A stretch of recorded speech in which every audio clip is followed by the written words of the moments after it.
Hello, welcome, and thank you for joining us on The Leg Up, your weekly thoroughbred podcast, preview podcast, I'll get it out. And what a weekend in store we have. I've seen the ad on Trackside. Stephen Hunt, I'll bring you in. What a weekend of racing we have right across Australasia. Good afternoon to you. Afternoon, Thaddeus. Yeah, it'd have to be one of the best on the racing calendar. Obviously, you touch on here, Group 1 action at Hawke's Bay, the Livamol Classic, but yeah, a lot of action over across the ditch in Sydney with the Everest and also the Caulfield Cup. So, no, if you can't get excited about this weekend, you're in the wrong game if you're a thoroughbred follower. Yeah, absolutely. Ocean Billy in the Caulfield Cup. He's going around. It's going to be exciting. The Chosen one. Plenty of Kiwi interest there. Yeah. Baker Forceman have a couple of runners. I think the big watch around Caulfield, and we'll probably touch on it at the back end of the show if we've got time, is the track conditions. And there's a lot of showers forecasted Friday and race day. So form analysts doing their study for Caulfield on Saturday. They're probably just playing the waiting game at this stage. Yeah, okay. Very good. Now we're socially distancing. We're having a meter here. Make sure we are. Yep. Okay. Very good. We're back in the studio, just the two of us. Maintaining our social distance. A man that has to maintain his social distance currently. You'd be in racing heaven, BP, but you're not in sort of heaven in other senses of the word, stuck out there in Hamilton. Good afternoon to you. What a weekend. Yes, afternoon, guys.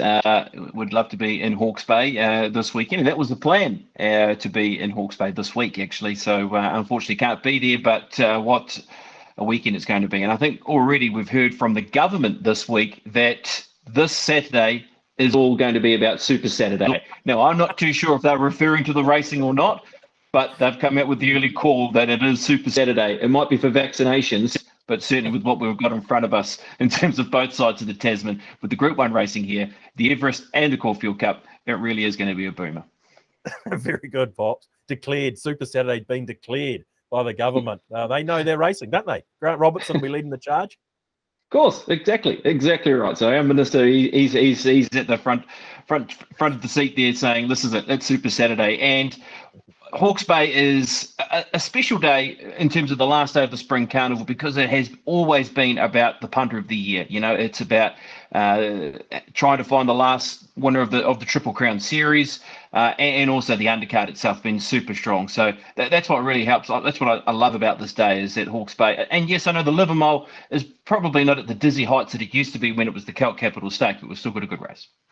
Yeah, no, we have got a very competitive race, and it's competitive right across the card. It's going to be some intriguing racing. Pops, before we move on to our previews, we need to touch off on your Maiden of the week.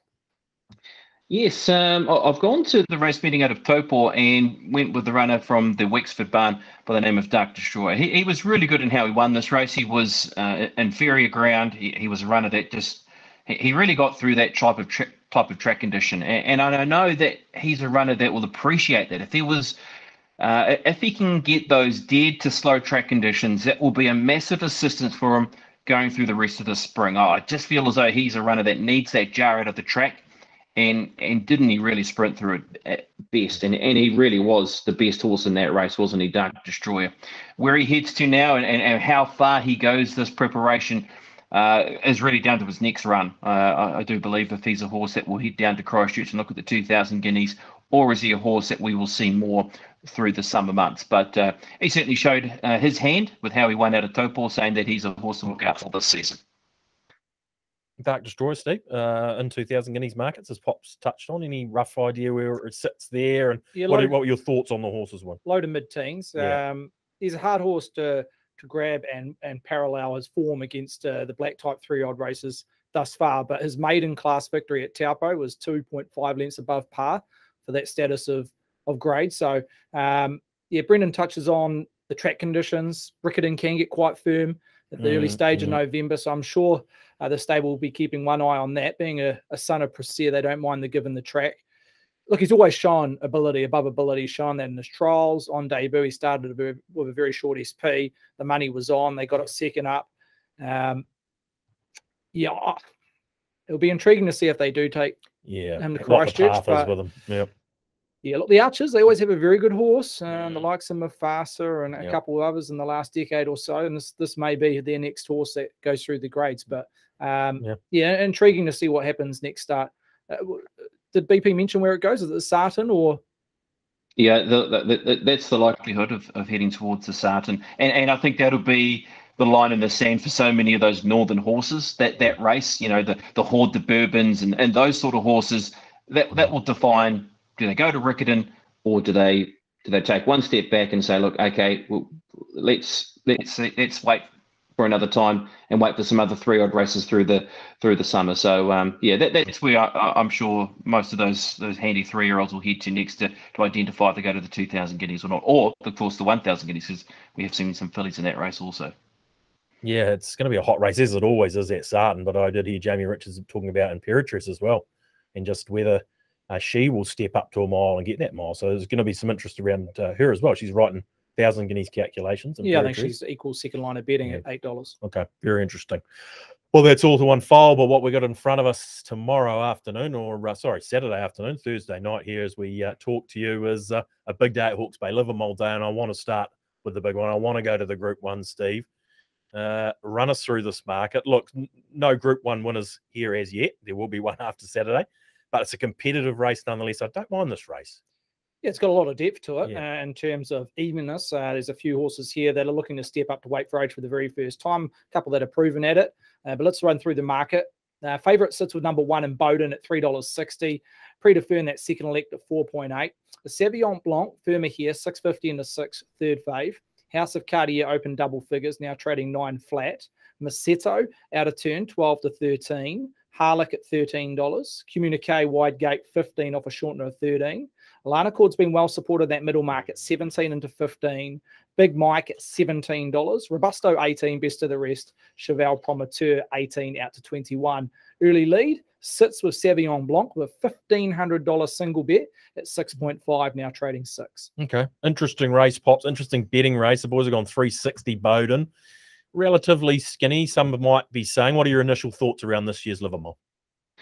I think you can understand that. I think you can understand that he is the favourite option. He's a horse that, I mean, look, he ran in this race last year. He finished 11th as a $51 shot. Now, that race from 12 months ago is not the same because of obviously the winner of Melody Bell and Avantage and those sort of horses that were in the race last year. But then, of course, he continued on that upward plane and he went on to win a further 4 races, I think it was. He won at the weight for age level at Riccarton. He's been able to beat one of his key rivals in a 2,000 metre race at Awapuni by the name of Prix de Feur. So he just seems to be the one that will enjoy how the race will be run. He's going to get back, but there should be good pressure in the race with Big Mike. So, yeah, I'm pretty happy that he is the favourite option in the race. Prix de Feur has really been a horse that's got better through the carnival, a horse who really did push Coolside Mav. He got up alongside and he did lay down a few questions to Coolside Mav. The Group 1 horse that he was, Coolside Mav, was able to hold out that challenge. But he looks ready now to go to more distance. He ran 6th in the race last year. I think these horses like Harlech can run a race on the weekend. He's a horse that will be moving out beyond the 1,600 metres, but it shouldn't be too much of a problem for him, though, from what we've seen of how he's ran at his 1,600 metre races. Sauvignon Blanc, I think you can also see why there's been money for her. She was a horse that got it wrong at the start at Te Rapa, and that meant that she wasn't really in that race last time out, but the way that she worked home through the line in the Tarzino to finish into 6th position.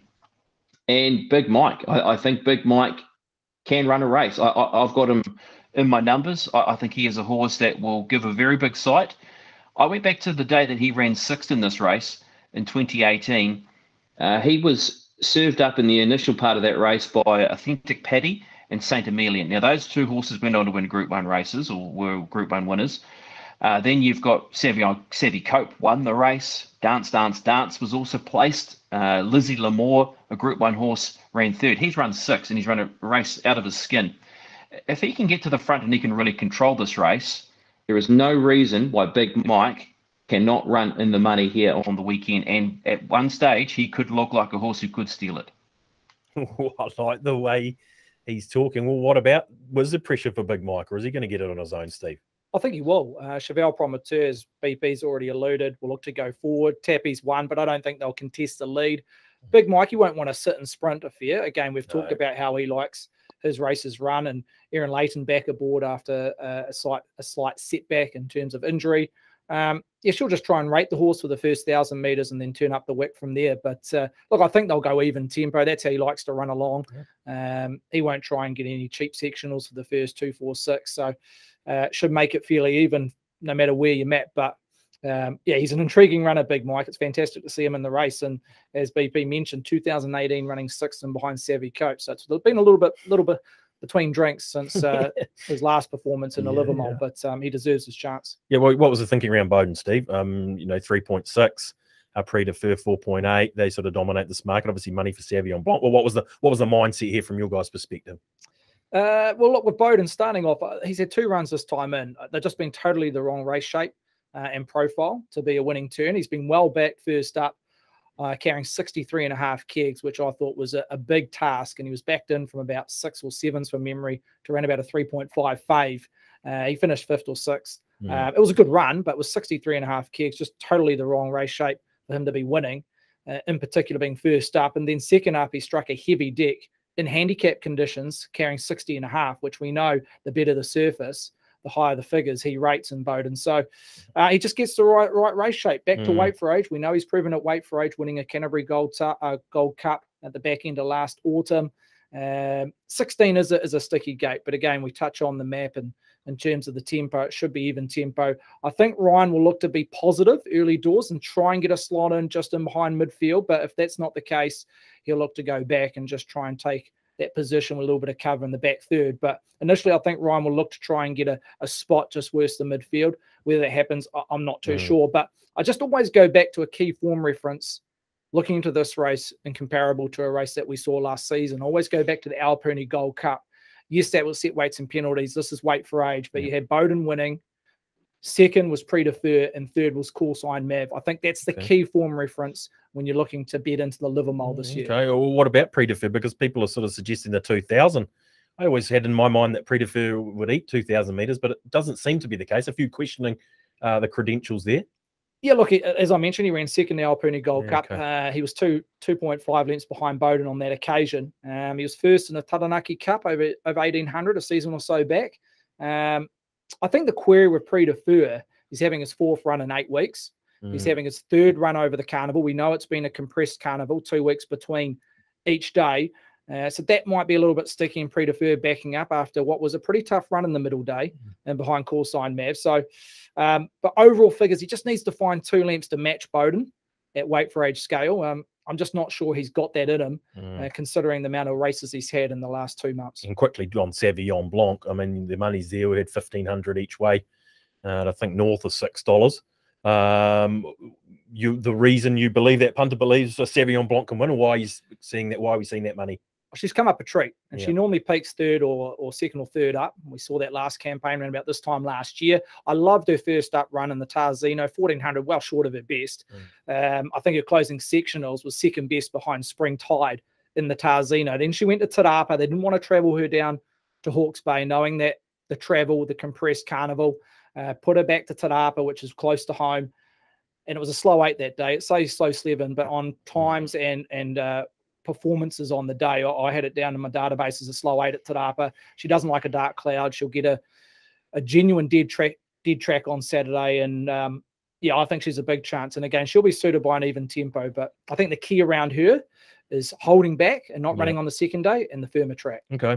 BP, there's a few different form lines to bring in here because the favourites coming from a different form line. You've got the middle day form, the Windsor Park with Prix de Feurs and look, Harlocks, Lana Cords who are running on strongly, and then you bring in a horse like House of Cartier. So it is sort of tricky to line up, isn't it?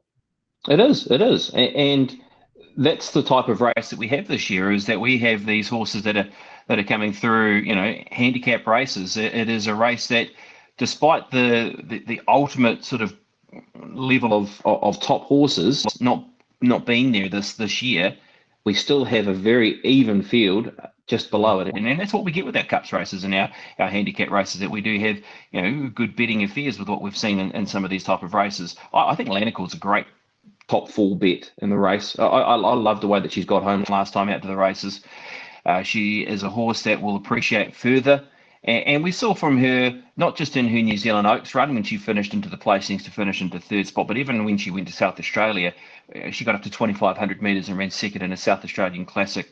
She presents to me as that nice top 4 bet in the race. Both her and sort of Big Mike are my 2 roughies. And look, don't be scared to have a bet on a roughie, because this race can throw up the roughies, not to win, even to win it. Von Romane always comes to mind when that horse won at a boil over price. And even horses to run into the money. Go back to the day that Dissect won. Indian Bay ran third in the race, paying $14 a place. Indian Rose, should I say. Peso ran second behind Melody Bell when she went for the Triple Crown. I sort of see Peso and Big Mike in a very similar vein. The type of horses that will go forward. Peso was gobbled up by Melody Bell, but kept on fighting down the straight. So you don't be scared if you like a roughie. Yeah, I love that. Lana Cord was good, Steve. Just quick look, Pops doesn't mind it. Nice each way bet, running on strongly. Yeah, the difficult one to assess her is her SPs. She's been paying $50, and in particular the second leg. Yeah, look, she steps up to the key distance, 1.25 miles, well, 2,040 meters. Lana Cord. A lot of people are spruiking this horse to run a race. I hear Bevan Sweeney on the form suggesting this is the nice each way play of the day. 17s into 15s. I'm not sure where the price finishes up. Brendan, what do you see Lana Cord? Is she found her mark in that mid-teens, or can you see her closing closer to $10 V15? No, I thought she was always going to be around that sort of 13, 14, 15 mark. You know, that's where you'd be wanting to stick here. I just feel as though there's so much, you know, around House of Cartier, Communique, you know, those type of horses will get their support throughout at some stage throughout the day. You know, they're all going to hover. Harlech, yeah, you know, that's another horse around the $13 quote. They're all going to have their type of supporters. So, yeah, Big Mike, what's he, 17? So, yeah, I sort of feel as though that's about right. 13, 14, 15, somewhere around that mark. Yeah, no, I wouldn't disagree with that. There is some good early money though, 17 into 15. House of Cartier. Yeah, what did in futures betting? Come right, good win the other day. Did it effortlessly at Awapuni and has had a trial since, I think. It was a little bit unexpected in terms of the marketplace. Yeah. She was a bit easy in the metric mile, and that was natural. She was first up on the back of some pretty good trials on the eye, and she struck an off track. I thought it was just a bit too deep for her first up, but she got through it okay. I think ideally they would have wanted the track to be around that dead 6, slow 7. I think it's going to be at least a dead 5. Might even come back to a dead 4. Yep. Early proceedings on Saturday. But and again, she's worse off V Bowden. I think 5.5 kegs worse off V Bowden when they met in the metric mile. So that's a decent difference in terms of weights, what she's got to enforce. Yeah, no, she's a talented mare though, and Peter Didham going remarkably well at the moment. BP, give us the numbers for this year's Livamol. We need to box up our first 4. Yes, numbers. Well, is it blind faith? Do I look at my tickets on Big Mike? What do I do here? Like, put him on top. I'm going to go with Bowden. I'm going to go with Bowden as my top selection in the race. I just feel as though he is the weight for age runner in the race that can finish strongly over the top. But if Big Mike wins, it's, you know, I'll shout you guys something on Monday down in the office. There's no doubting about that. Because it'll be a great day. So he'll run a race. I'm adamant that he'll run a big race. So Bowden on top in front of Big Mike. Lana Cord, as I mentioned beforehand, I like her chances of running in the top 4. And pre-defer just on how the horses run throughout the carnival. And he looks to be getting closer with every run. But a number of other good chances in the races just spoken out before there, the likes of Savion Blanc and Harlech. So, yeah, nice race to have a trifecta or first for him. Yeah, 100%. We haven't got Man barely standing today, so we don't have a second set of selections. Where is he, Steve? Paul Moati. I'm just guessing golf. Yeah, that's right. Surprise. Shock just horror. A wild guess. Shock horror. Another golf trip. Well, I won't ask you to make any selections unless you want to. Who do you like? Who do you think will win the race? You think Bowden will do the business? Oh, look, I'm not going to go outside the square. I think Bowden's the horse to beat. Yeah. I think he's found his mark. He'll start somewhere between $3.40 and $4. Yeah, okay. I think he'll be quite firm late. So there might be an opportunity from what we're seeing early doors that they're speccing the middle market. The traders might push out early doors Saturday. But I think come the back end of Saturday afternoon and we get closer to race start time, he'll be quite firm. Got a lot of pluses, hasn't he, from a potentially professional's perspective in that regard with the drop to weight for age. Yeah, a lot of terms of his algorithms weight. head towards Bowden. Yeah. Just as you mentioned, he's got the best figures. He's proven at weight for age. And he's flying. There's no doubt he's come up very well this preparation because, as I mentioned earlier on, the 2 races he's had in this preparation have been totally against him in terms of the wrong race shape. And he's been well played, well punted, and he hasn't been too far off the mark. He's just got everything in terms of weights and measures suiting him here with the weight, the track. The only concern is the map. But as I mentioned, I'm sure Ryan Elliott will try and be positive early doors and try and get that position just worse in midfield. Yeah, okay. The boys with Bowden, but it'll be a party at BP's house, pending lockdown. If Big Mike can get the job done in this year's Livamol Classic. Looking forward to that race. It is going to be a banger. Race number 4, guys, is the next one I want to have a look at. It's the 3-year-old, the Ready to Run, NZRB Ready to Run Sale Trainers Series 3-year-old. And we've got the Hawke's Bay Guineas runner-up, Steve, I think, favourite here. Yeah, Wakari, $2.40, third run this carnival in front of Magic Show, new on the scene in terms of the Hawke's Bay Carnival at 3.3, second elect.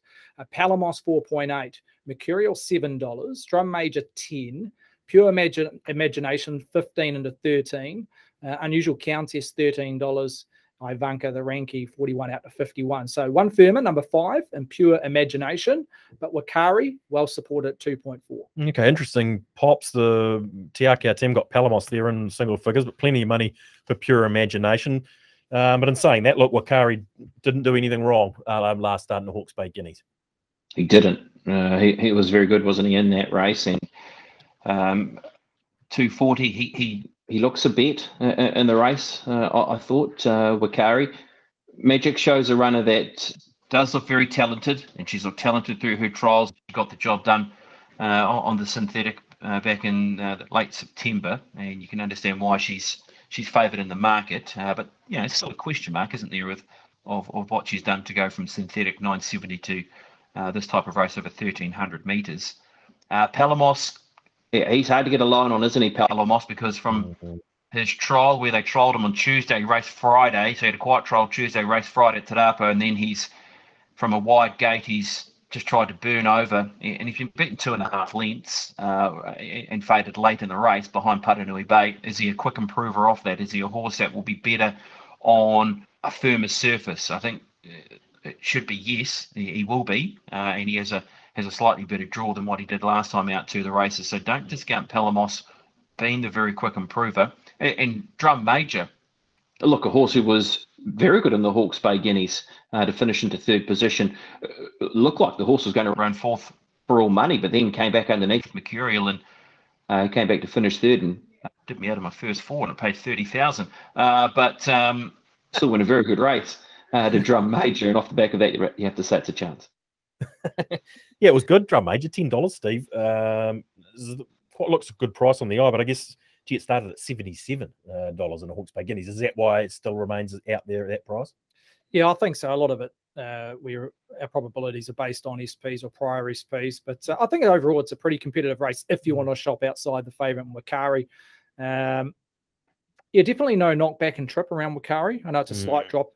14 to 1,300, because I still have a query over this horse getting a strong 1,600 if they want to go down to Riccarton. Again, this is one horse that will be dictated whether it goes or not after Saturday, but definitely no knock going from 14 to 13. I thought with Palamos, from that wide gate first up at Te Rapa, they pushed forward first up, and I think that was the only way to race him first up from that wide gate. Put him in the field, see what he had. Look, it was an okay field. They didn't run time in terms of that particular race at Te Rapa, but you definitely had to be on speed. So again, they rode it right in terms of the map. But I think this time in with the draw and barrier 5, Troy Harris, I think he'll be more neutral here. There's a little bit of speed in the race, one of them being Pure Imagination. I think will go forward. Wakari will probably sit outside Pure Imagination. So Palamos, just look for that neutral position in the map after what we saw at Te Rapa being quite forward. Well, what's the Pure Imagination money? I mean, no disrespect to the horse, just what are you seeing there, or what are you thinking they're seeing there? Well, I think it's going based on its first up run, which it ran okay in overall race quality and figures. Bet Chanel, who's been a sub winner, and also Drum Major, who finished midfield that day. So you're lining up a few form references in 3-year-old company, including Drum Major, which is one of its rivals, and it's right in the race. And there's a couple of key changes. Side winkers go off, blinkers go on, which I suggest again that will be a factor of the horse going forward and possibly leading. And I think it's one of these things we're still working out with low data samples. The horses that are going or bouncing between turf and synthetic, and Pure Imagination just came off a terrible run on the synthetic track. Yeah. And I think it's willing to forgive, BP. Is that what you're thinking? You're still trying to sort out this form around horses bouncing from the synthetic and turf, and it's just a matter of forgiving them at this stage? It is. It's hard. It's hard, isn't it? I mean, like if you're trying to, you know, there are so many different variables with different runners that have failed and not failed from both venues, from turf to synthetic. Trial and error, it really is at the moment. And of course, we've now finished with our synthetic series, and now we'll have that next rollout again from May. So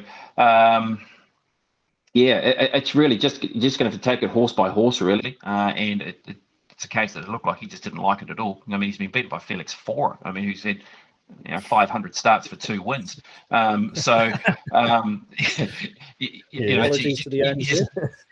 You just can't. Well, I had a little something on it at 40s that day, actually, to be honest with you. But it's just one of those horses that you just have to. You can't line it up. You just can't line it up and say, look, that's just it clearly didn't like it, so it's coming back to the turf. And that Chanel form reference and the Drum Major form reference from the win first up does line up quite nicely. Look, I will say one horse that ran well on the synthetic and then has gone on to run a really good race on the turf is Mercurial, runner number 4. Now he's drawn in barrier number 1. He won nicely. I like the way that he got over the top of Aodi on the synthetic. And then he's come out and he has had, pretty much a 4 to 5 wide run the entire trip in that race behind Paranui Bay. And he's still running to 4th position. He's drawn an ace. He's got weight relief. He's a horse that should be able to take a spot behind them. I don't mind him. I think he's a horse going forward anyway. There's enough to like about him, maybe not for this race, but certainly going forward for the rest of the season. Yeah, I like it. $7. It was $1.90 last time, Stephen. Did have no luck. What are you thinking about Wakari's price? Because, just off the early trading, look, there's not a stack for Magic Show. There's not a heap for Palamos. Is there a potential there that Wakari could actually shorten up from a 2.4? Yeah, I think so. I'm not going to declare it's going to start in the red, but somewhere between that even money 2.4 around Wakari. He's been well played on day 2. He was friendless on the first day when he was still bringing his overall profile to customers. But you mentioned about where's that obvious second fave, and it's not quite there with the question marks around Palamos first up. And look, Magic Show, we touch on the synthetic form. She's an intriguing runner, the 3-year-old filly by Vadamos. Look, she went into that race on the synthetic on the back of winning some trials very impressively on the eye. I know it's little data and small par count, but she ran 2.4 lengths above par for maiden class on the synthetic, and that's been competitive enough to step up to 3-year-old open class, because no 3-year-old in open class or black type event thus far this season have rated through the roof. So look, she's one horse that I'm sure a lot of customers will be intrigued to see her perform on Saturday and then head down to Christchurch, because right now for the 1,000 guineas, she's our biggest liability when it comes to Magic Show. Yep.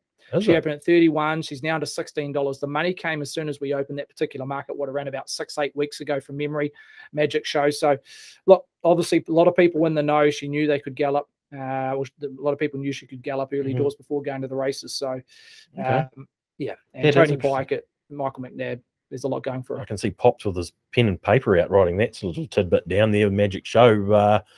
BP, interesting, that sort of comment when they're loading up in a futures market. But what are you thinking? What have you settled on this one? Yeah, the word was out. The word has been out for her, I will say that. And, they do believe that she can gallop. So, I like Stephen, I'm looking forward to seeing her on the weekend. I went with Waikari. I sort of felt, with everything we've spoken about, he's almost a default selection with just how well he's gone this season. And he's a horse that, he won the old Rocker, and he's beaten I Wish I Win, and then he's come out and he's run second in the Hawke's Bay Guineas. That's good enough for me. I think Mercurial can run a race from a good draw, runner number 4. He's a horse that's hovering around that $657 mark. Magic Show, also my numbers, runner number 8. And the other horse I was sort of bouncing between was sort of Drum Major and Palamos. I went Drum Major just, but not much between them. So overall, really just a 1-4-8 combination.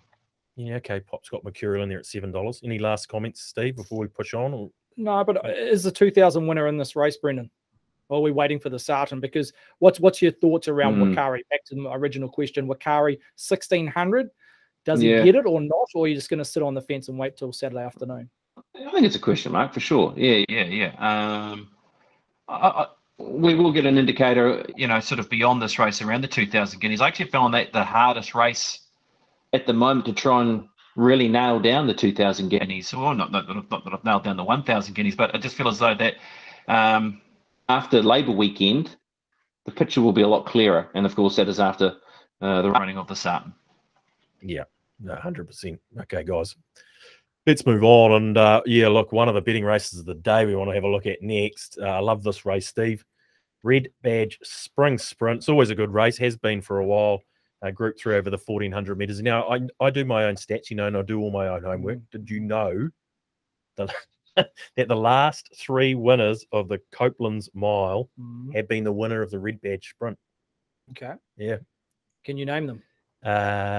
He didn't tell me that. Oh, no, hang on. Tiakau Shark's one of them. Yeah. True Enough. Yes. And Hypnos. Who's in this race? Who's in that race? Yeah, there we go. It's not bad, BP. Yeah. Not bad.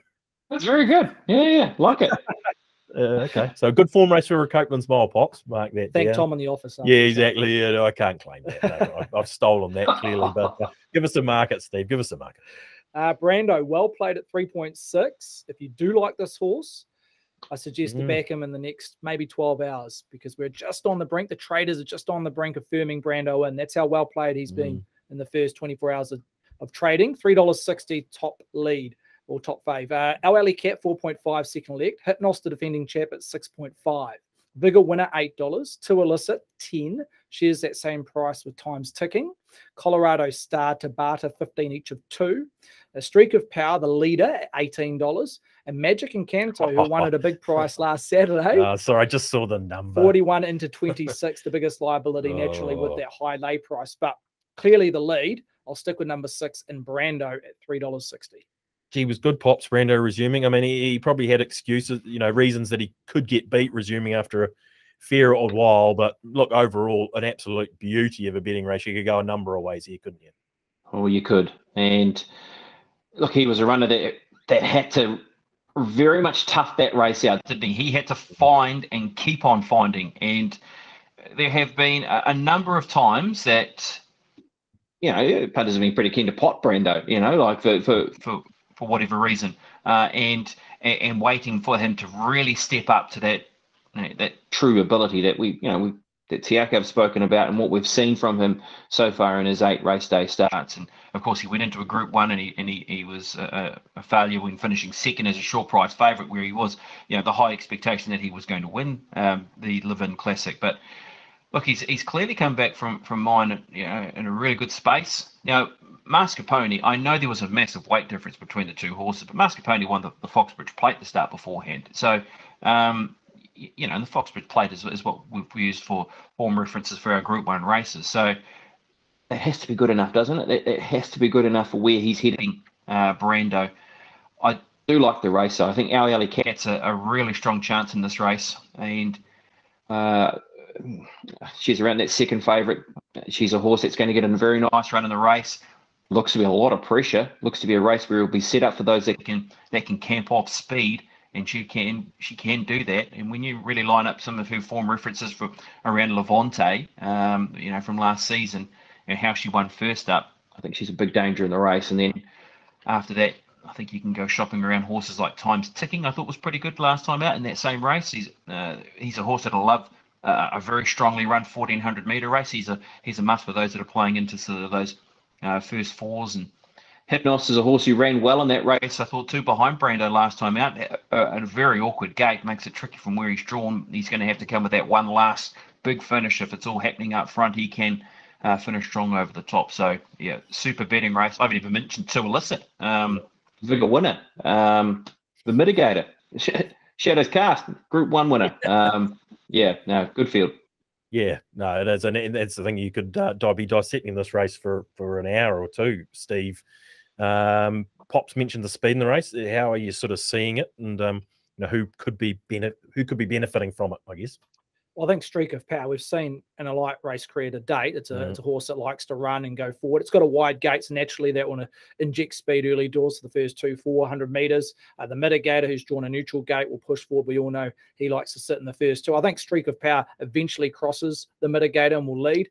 Colorado Star from that sticky gate, I've got no doubt will look to push forward as it did first up. Bit of money there, Colorado Star. It's been well backed. Look, it was a little bit soft when it won first up this campaign. Money on here, you're getting a higher SP at $15, which naturally is going to attract punters around Colorado Star. But again, one horse that's been heavily punted in the Copeland's Mile. So they're using this race, as you've touched on, as a decent form reference in the past 2 to 3 years towards the Copeland's Mile. So no surprise to see it here, Colorado Star. But gee, it's going to be cherry ripe when it comes to the 1600 in the Copeland's in a few weeks' time. But yeah, genuine speed, probably a little bit higher than even tempo, which should be suitable for all runners. Yeah, okay. Give everyone their chance. What do you make of Brando's resuming run? He got there. He did what he had to do, didn't he? Yeah, it was a workingman kind of performance. It was a little bit. But you know, I think first up, the key is what we found out with Brando, which maybe a lot of punters don't know, is that we opened it around about 280, 290 from memory at Te Rapa first up. Just purely on its overall profile, we saw a lot of action in terms of money invested on the horse as a 3-year-old when it's running the Livamol Classic, etc. Look, he was a little bit soft, $2.90 to $4, suggesting he needed the run, but he got the job done. And yes, he had the race to suit. I looked at the sectionals, the first 600, 37.31, 5 lengths below par, and running home the last 635.49, which was bang on pass. It did suit horses on speed at Te Rapa first up over 1200, but he's a horse that has that gate speed. He can use that draw. He's drawn barrier 2 on Saturday. He'll be in the first 3 or 4 in running, which might be the sweet spot just in behind the hot speed. Yeah, and you're an our Alley Cat fan, I know. It was a good resuming one, wasn't it? Yeah, I was very impressed to be a win first up. Probably a underrated mare now. She is our Alley Cat. And again, she has tactical speed, which I love for a sprinter over those 1,400 meters. She's drawn well. She's drawn barrier 4. She'll probably sit similar to where Brando is in the race. Yeah, she just has to replicate that last start figure, and she'll be close in the finish here. There's no doubt about it. Okay. I struggle to back a horse with cat in the name, BP, but that's just me. Never a Patchy Cat fan? Well, yeah, maybe a Patchy Cat might have been the one exception. But anyway, no, she was good, our Alley Cat, wasn't she, Pops? She was. I've never thought of that before, but very good. Yeah, look, she was. I thought she was exceptional, and she's a runner that if she can improve off that, and spoken to many believing that she has, she can run an almighty big race here. Yeah, I find it quite hard to split both Brando and her. I was really torn between the two horses. I went Brando just in front of our Alley Cat, but could easily gone the other way around. They both position up nice with how this race shape works for them, and that's why I like them both. Away from those two horses, what else did I find? I went with the 11 in Time's Ticking. That's right. I went with the 11 as a bit of a nice little roughie in the race for Albie McGregor, just on how that horse ran last time out, was really charging through the line. It could be a sticky watch early from the barrier draw, but as I said, if it's lightning hot up front, he might be the one closing hard over the top. You'll be able to help your first falls out. He loves this time of year, doesn't he? Time's ticking, and he loves the Hawke's Bay track as well. So you wouldn't want to leave him out of first falls, that's for sure. Oh, no, heck no. And, look, he's just one of those horses that could be rocketing home. Tabata is the other horse that you could entertain having in a trifecta in first 4 ticket also. She's another runner that'll appreciate the better track. I know that she does have some stats where she can get through slow and heavy track conditions, but really, for mine, she's better when it's a good to dead surface. That's when she's at her absolute best. I liked her run first up when finishing on into 6th position. It was a slow 8 that day. She'll love the hot pressure in the race. Wouldn't be surprised to see her running the money. Yeah, okay. She's a talented mare, Tabata, no doubt about that. Final, Pops with Brando. Steve, no surprise, just ahead of our Alley Cat. Any final thoughts on the race? It is a banger, isn't it? I'm pretty keen on what VP alluded around the two horses that map perfectly, and that's the first and second favourite in Brando, now Alley Cat. I don't think she has to improve much, our Alley Cat, on those figures. It was 2 lengths above open handicap class. I know this is black type event. She's got to step up and trip, but yeah, I'm pretty keen to back the two horses that are suited on the map. And just quickly to Alyssa, first up for James Wellwood, we know her class. No trial going to the race, so we're totally dictated in terms of the marketplace. There's no money for it as yet, but knowing that Hypnos is in the race, would have been great to see V Colgan running, be there on Saturday. Would have got a nice little lead, but look, the stable are kicking a few goals. Yeah, they're looking all right. I thought they were probably 2 or 3 weeks away, the James Wellwood team, but their stable's ready to go. A lot of horses are showing forward ability from being first up after a long campaign in the spelling paddock. So just keep an eye on To Elicit's price. We'll try and update a lot of customers throughout race day, but just sits at that no man's price at $10. Well, you sort of had to put it in there, didn't you? Absolutely. You couldn't go too high. She could easily start high teens, or if there's money and strong money, she could easily start in single figures. So we're kind of in that no man's land at $10 at present. Yeah, okay. Watch that space. It is a horse you need to watch around To Elicit. Really looking forward to the Red Badge Sprint on Saturday afternoon at Hawke's Bay, guys. We also have a cracking card down at Ashburton, and we've only got time to have a look at one race, Steve, but it is the Group 3 for the fillies, the Barneswood Farm. Oh, sorry, the Group 3 for the 3-year-old, just say, Barneswood Farm Stakes. And a compressed top 3 here. Nice little top 3 in this field. You hit it by I Wish I Win. Jamie Richards taking this horse down to South Island, trying to find a decent deck. They get it on Saturday at Ashburton, v Matamata, where it was too wet. 270 into 250. Well played early doors. In front of Art de Triomphe, the filly, 290 into 270. So both faves have come in 2 turns, 250 v 270. There you go, flat $4.50. Hasn't budged since the opening call. The stablemate is Chanel, 12 out of turn to 13. Glory Bound, 17 out to 18. Fire Glow, best of the rest for the Pittman stable, 21 out to 26. So, look, I Wish I Win, Art de Triomphe, both well played, 250 v 270. I love the top 3 in this race, BP. I Wish I Win, well, we know what he's capable at his best, and he's going to get the good track. You got Art de Triomphe making a heck of an impression down south, and what we saw last time from there you go, well, it broke the clock there at Riccarton, I think. Yeah, look, this is a good race, isn't it? I mean, I Wish I Win has blinkers on, drawn the outside gate. Arc de Triomphe, and look, one of the favourites for the 2,000 guineas. Arc de Triomphe is a horse that is at the top of the market for the 1,000 guineas. Has been in ripping form so far in her 2 race day starts. And then you bring in these other elements. There you go. Such an impressive maiden winner last time to the races. Also, Tony Pipe putting Chanel into the race. I even like the fact that Glory Bound's gone there too. I'm a big Glory Bound fan, and a horse that could have easily gone and picked off a Maiden somewhere and in a nice easy kill, but they've decided to get down there and they're rolling the dice straight away into the Barneswood Farm with her, with Glory Bound. In the end, I went with Arc de Triomphe just in front of I Wish I Win. Was the way I was leaning. I've just been really taken with how this filly by Vadamos. I just really like what she's done so far in her preparation. I think with I Wish I Win, I really do think there's 2 key factors for him. Getting on a better surface and maybe being blinkered up also. I think there are 2 things that are right in his favour here to see that he can get over the top, because I know with how the circumstances fell into place at Hawke's Bay, I still think he should have won that race, and maybe he's had a bit of a think about it, and he's got some blinkers on today to say that if his mind's on the job, he'll go straight past them. So Art de Triomphe just in front of I Wish I Win. Yeah, okay. Interesting. It is close, and both those favourites have shortened up, Steve. How did you rate them? I Wish I Win and Art de Triomphe? Yeah, I had I Wish I Win fave. So I think he'll close fave. There's not too much between them. Art de Triomphe, always early money, early doors, big syndicate involved with the Go Racing stable. Again, I can just replay what BP's alluded on around I Wish I Win. Positive track or decent track in terms of what we're likely to get, a dead 4, good 3, blinkers on. BP, Rehan Madhu, what do they do from barrier 10 with blinkers on? That gear change, is that a way of saying, look, we're going to push forward from an awkward gate and sit one outer like they did first up? Or do you think they'll just try and find a neutral position? Those blinkers are added on the back end of a race. Yeah, I feel as though it's around positivity. I also, like I said beforehand, that last run just sort of said to me that maybe he does need them just to finish the job, just to finish it off. And that's another thing that'll help him. And if he comes from off speed, if they decide to not ride him with that positive intent, I really do feel as though his turn of foot will be very strong at the end of this race, if on a firm dig and having his job 100% on the job. So.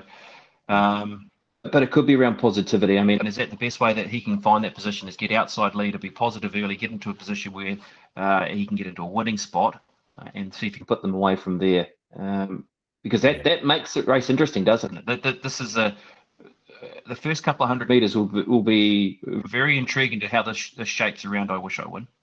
They probably want to ask a few questions about I Wish I Win, the connections, and just find out a little bit about him. Do you think, and go forward and see if he is going to finish them off, I guess? Well, we saw that at Tarapa first up. He sat outside Imperatrice from memory that day. So he was good first up too. Oh, he was. Yeah, absolutely. Absolutely. His run at Hawke's Bay, I think a lot of people reflecting on the short SP was from $1.40 quote and getting beaten. I think the blinkers are suggesting he'll go forward, and they'll try and, if not lead, sit outside the lead. But look, Art to Triumph, the filly, just not sure how to weigh up this horse. I think she's got the ability, but in terms of on the clock, she's yet to run anything flash in terms of overall figures. Fourth in a Canterbury, Champagne Stakes, and then she won the Canterbury Bell as a three-year-old. But that was 4 lengths below par. I know she put a margin on her rivals, but I've got a question on who she beat overall. There was a big bunch finish from the horses in behind her, even though she stretched out and won by 3 or 4 lengths. Just want to see her in a fast run race, and we might get that on Saturday at Ashburton, being a genuine good 3, and just see if she's got that turn of foot at the end of a race. But on the eye, you can't knock her. She's been super, and there you go. I've been a So I want to ask you about there you go, because how do you? It's tough for people trying to line these maiden big impressive maiden winners up against horses that have perhaps been there, done that. The I Wish I Wins, and how do you do that, and how did you do that? Oh well, look, she went down after competing against the boys in the first day of the carnival at Hastings, and she was a little bit unlucky in between horses, and then she went down there in a maiden class, dropped back, and she was very impressive on the eye, but matched on the clock, 4.3 above par for maiden class, but also comparable to figures against the open 3-year-old race, which was won by the stablemate of Field of Gold. So it doesn't always weigh up that way or line up that way, but just purely on race quality and the sectionals that were run early doors and the back end of the race, it was right up there with Field of Gold, who is around about a $6 equal fave for the 2,000 guineas. So there might have been a bit of a match race if there you go had run in that 3-year-old race on the same day, albeit she demolished the field in maiden class. But look, physically, she's a big, powerful filly. She's still developing. Just seems a sense of timing about her. Every start, she's progressing and working that big frame that she's got. So I wouldn't be surprised if she knocked out or knocked over the first 2. But you got I Wish I Win, favourite for the 2,000 guineas or equal fave, and then you've got Art to Triumph, and there you go, who's at 1 and 2 in the 1,000 guineas. So basically, how this race unfolds might dictate who starts fave in those Group 1 features, and that's including the Sarton, which was a couple of weeks away. Gee, there could be a shuffle up then, BP. Could be. I think if a Glory Bound comes out, if a Glory Bound comes out and gives them one, or what would we be doing then? Yeah, well, you'll be wishing you didn't put it at 50s. Look, I think there you go. What are you going to do about Glory Bound, BP? Do you just hold back around Ashburton over a shorter trip and just wait for the 1,600? I know you probably got bets on for the 1,600 regardless at Riccarton, but that looks perfect upper rally 16 at Riccarton. Yes, it does, doesn't it? I mean, look, there was a maiden. What was their maiden there? Maiden 16 down there on Saturday that they could have easily gone for, but they've decided to go for this race, made a stakes race of 1,400 meters, and then moved to 1,600 after that. So because she's a maiden, you don't have to get a win on the board. It's a horse that will, if it keeps progressing the right way, she'll find her way into the field. I just feel as though if she gets back and she works home through the line, I'll be more than happy.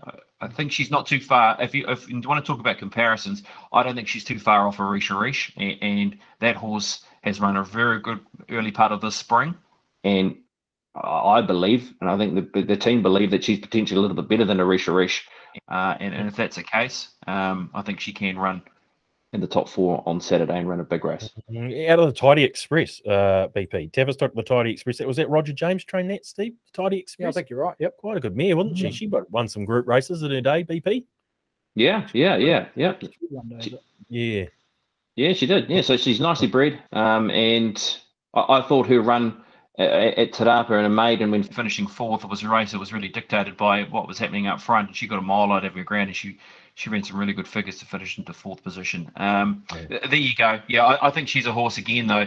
She could run a great race and suggest that she's right on the path towards that 1,000 guineas. We saw that in her maiden victory. what is she, around $8 or $9 now, Hunty, for the 1,000 guineas?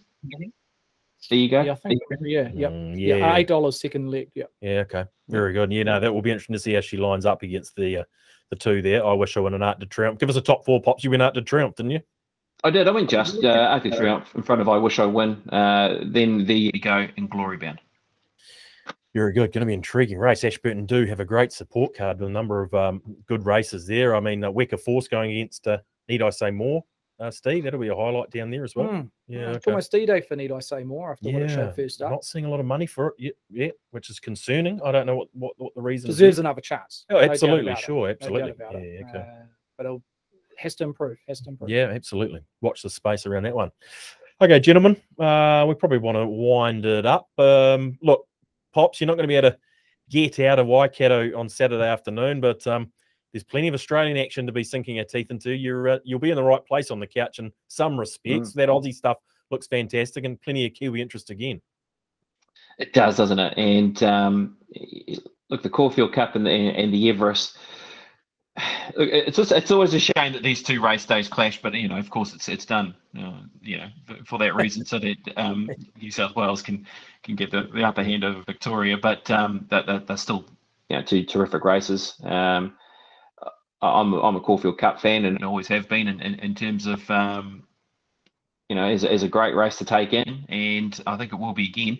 It's different though, isn't it? Now we've always spoken over the last 10, 15 years about the internationals, and we don't know any of them, and this time around we look at them and we go, well, where are they? We're missing them.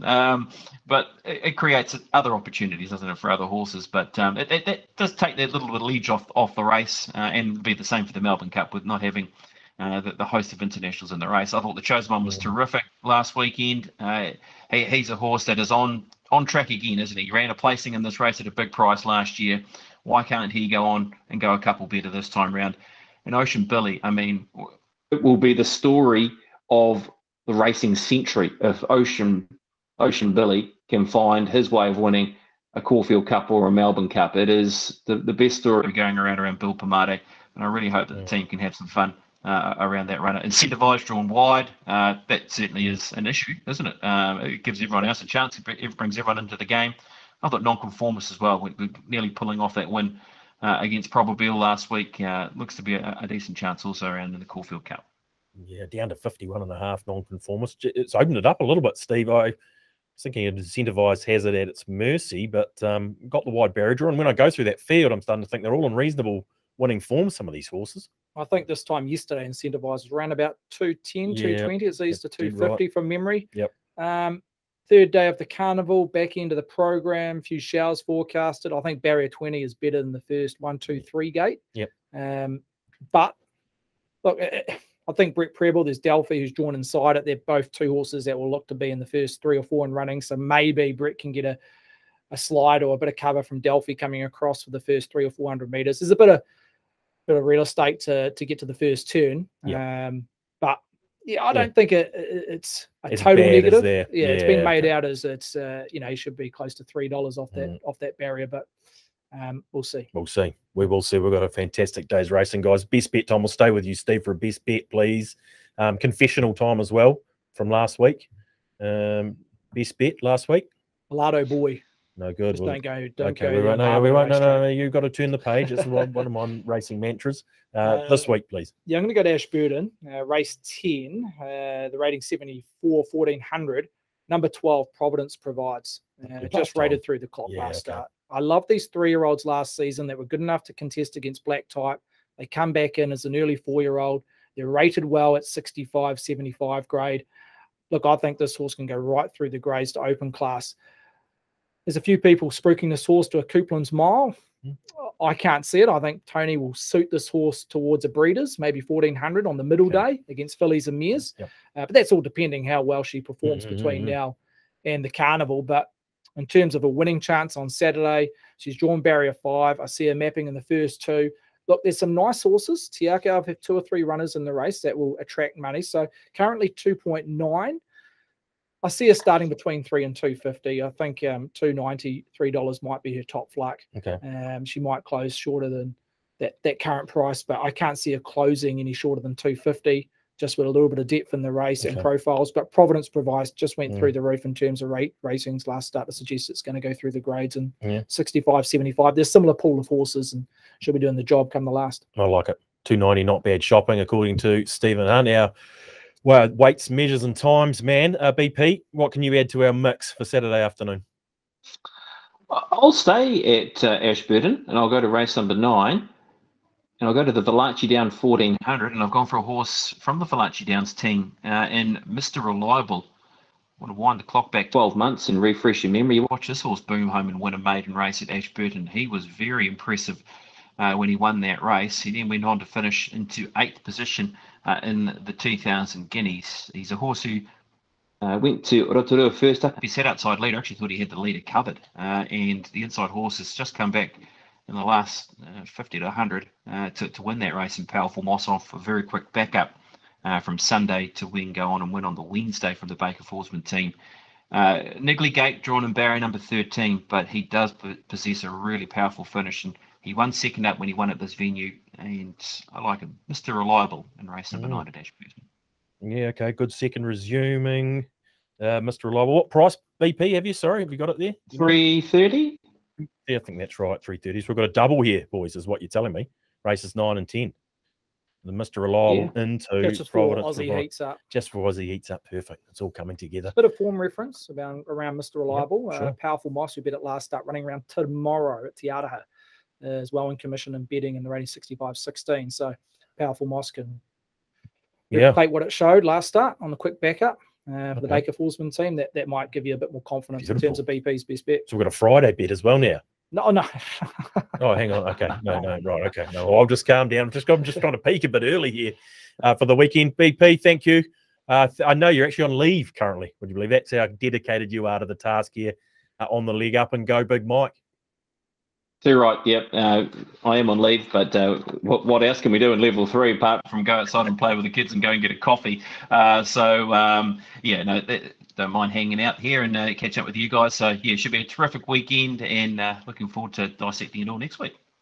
Yes, we'll see you in 7 days' time. Thanks, Stephen, for your input as always. Mawadi back next week. What do you think? Yeah, I think so, unless he's caught up on hole 19. Which is a chance. Big weekend. Looking forward to it. No, obviously. Yeah, can't wait. Can't wait. I love the Hawke's Bay Carnival.